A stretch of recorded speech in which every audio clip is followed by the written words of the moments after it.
عصر میں کتنی؟ جتنی نبی نے بتائی. مغرب میں کتنی؟ جتنی نبی نے بتائی. تراویح کتنی پڑھیں؟ 20 یا 8؟ نہ تیری 8 نہ میری 20، جتنی جناب محمد رسول اللہ صلی اللہ علیہ وسلم نے بتائی. میرے بھائیوں، یہ نماز پڑھنے جا تو رہے ہو، لیکن یہ عقیدہ دل میں رکھو کہ ہم رسول اللہ کے طریقے پر نماز پڑھیں گے. نماز سے پہلے وضو سے پہلے پاکی، آپ خود پاک ہوں پہلے، اور پھر چھوٹی ناپاکی کیا ہے؟ وضو بنا کر چھوٹی ناپاکی کو دور کر دو. اس کے بعد جائیے آپ نماز پڑھنے کے لیے. اور یہ عبادت کیسے کریں گے؟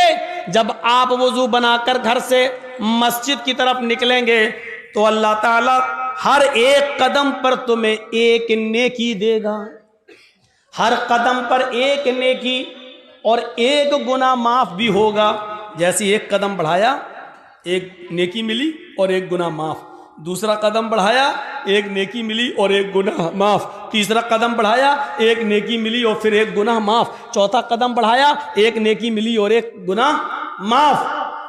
حضرت زید ابن ثابت رضی اللہ تعالیٰ عنہ جب گھر سے مسجد کی طرف نماز پڑھنے جاتے تھے، ان کا گھر مسجد کے قریب تھا، لیکن پھر بھی وہ چھوٹے چھوٹے قدم رکھتے تھے. لوگوں نے پوچھا اتنے نزدیک مسجد ہے اور تم جلدی نہیں آتے ہو، چھوٹے چھوٹے قدم رکھتے ہو؟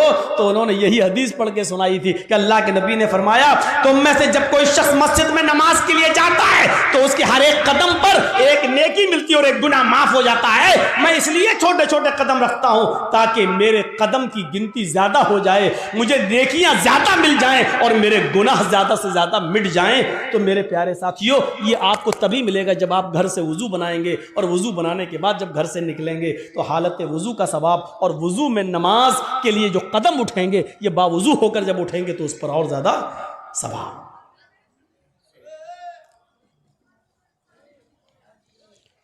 تو اللہ کو پہلے سب سے بڑا مانو. جنہوں نے اللہ کو سب سے بڑا مان کر اپنا کاروبار اپنا بزنس بند کر دیا، وہ مسجد کی طرف جائیں. مسجد کی طرف جانے والوں، اگر اللہ کے لیے عبادت کرنے جا رہے ہو تو ٹھیک، ورنہ مت جاؤ.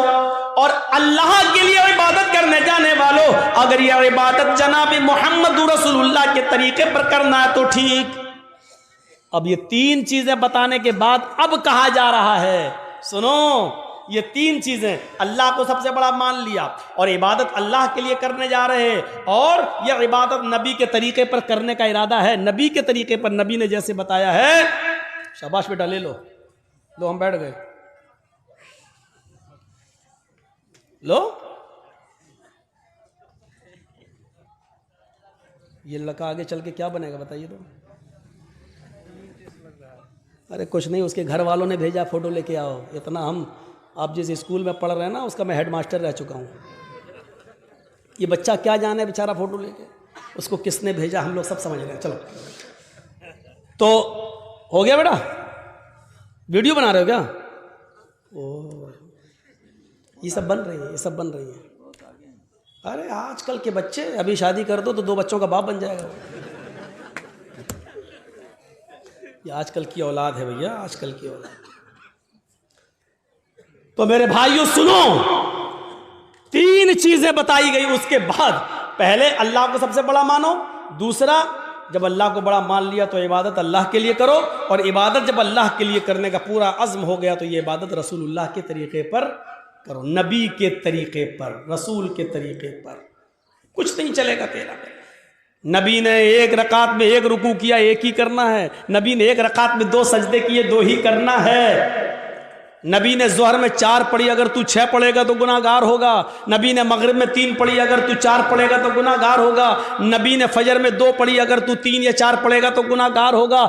نماز اتنی ہی پڑھنا ہے جتنی جناب محمد رسول اللہ نے بتائی ہے. تو میرے بھائیوں، اگر یہ طریقہ نبی کا مانتے ہو تو اب یہ 3 چیزیں جب تم نے مان لی تب کہا جا رہا ہے حی علی الصلاۃ، اب آؤ نماز کے لیے. دیکھا نماز کے لیے کب بلایا جا رہا ہے؟ پہلے یہ 3 باتیں جب بتا دی گئیں اور آپ کے دماغ میں ڈال دی گئی. ایمانداری کے ساتھ بتائیے، اذان کا یہ فلسفہ اور یہ مقصد آج سے پہلے آپ نے کس سے سنا تھا؟ ہمیں تو یہ معلوم تھا کہ نماز اذان ہو رہی، چلو نماز پڑھنا ہے، نماز کے لیے اذان ہو رہی نہیں، نماز کے وقت کو بتانے کے لیے گھڑی کافی ہے، نماز کے وقت کو بتانے کے لیے آج کل ٹائم موبائل بتلا رہا ہے، نماز کا وقت بتانے کے لیے اذان نہیں ہے، اذان اللہ کو سب سے بڑا بتانے کے لیے اور عبادت اللہ کی بتانے کے لیے اور طریقہ جناب محمد رسول اللہ کا بتانے کے لیے یہ اذان دی جا رہی ہے۔ جب یہ تین چیزیں آپ نے ایکسپٹ کر لی، قبول کر لی، تب کہا جا رہا حی علی الصلاۃ، آؤ نماز کے لیے۔ اب یہ نماز تمہیں بھلائی پر پہنچائے گی، یہ نماز تمہارے لیے بھلائی کا راستہ کھولے گی، اس لیے کیا کہا جا رہا ہے؟ حی علی الفلاح، آؤ ایسی نماز پڑھ کر بھلائی پر، بھلائی کے لیے آؤ، بھلائی کے، حی علی الفلاح، آؤ کامیابی کی طرف، آؤ بھلائی کی طرف۔ یعنی جب اللہ کی عبادت کرو گے اور رسول کے طریقے پر کرو گے تو یہ نماز تمہارے لیے بھلائی کا راستہ ہے، یہ نجات کا ذریعہ ہے، یہ نجات کا ذریعہ۔ اور اگر اللہ کے لیے نہیں ہے اور رسول کے طریقے پر نہیں ہے تو یہ نماز بھی نہیں ہے اور بھلائی بھی نہیں، بھلائی بھی نہیں۔